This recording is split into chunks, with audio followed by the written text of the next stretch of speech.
والكرد خصوصا، وسياسة التغيير الديمقراطي الذي يستهدف عفريت والذي تتسارع عجلته بمواكبة التغيرات الدولية،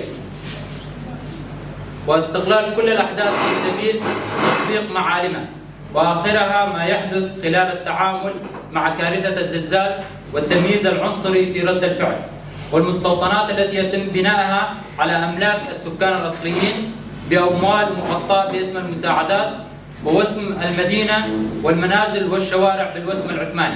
يعني حلب وعفرين ضمنها انتهاء بموصل بكركوك وموصل، ان هذه جغرافيا سياسية طبيعية لها من الممكن أن تعيدها.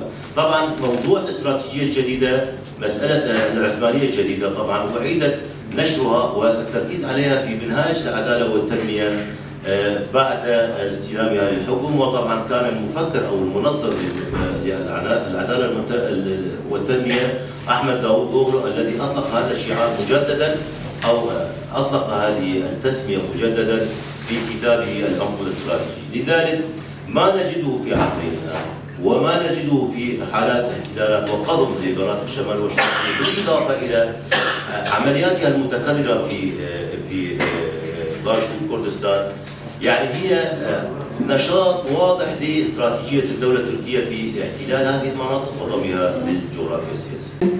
ولا كشعب ولا كلغه. كشعب اطلقت عليه الاسم لقب اتراك الجبال، منعت اللغه الكرديه ولم تعترف باللغه الكرديه. إلى جانب تلقي المصالح كل ذلك يخدم المشروع التركي في سوريا، وهذا الشيء بيرجعنا للتاريخ مرة أخرى. يعني ونحن شاهدنا كيف إن اتفاقية لوزان كانت هي تعديل لاتفاقية سيبر بعد العمليات العسكرية أو الانتصارات التي حققتها تركيا حين زاد على اليونانيين وفرض تواجدها في حقيقة الأمر. ضلوا يومين وثلاثة يعني وما حدا اجى انقذه، بس لا ممكن يعني. حاحكي عن موضوع التوثيقات. في حاليا عم نشتغل ضمن مشروعنا توثيق انتهاكات بحقوق الملكية والسكن والأرض بعفرين. للأسف ما في حدا يمكن عفرين طلع ما تعرض لانتهاك، سواء أخذوا بيته أو أرضه، عدا عن الانتهاكات الثانية اللي الاعتقالات العشوائية وكان التعذيب.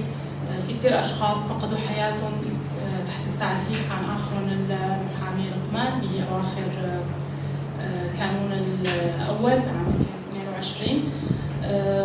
موضوع التوثيقات جدا مهم بهي المرحلة. ملف الانتهاكات جدا مهم، ضروري كثير نحن نكثف شغل التوثيقات، نطرحها بالمؤتمرات المنتديات الدولية والإقليمية اللي عم تنعقد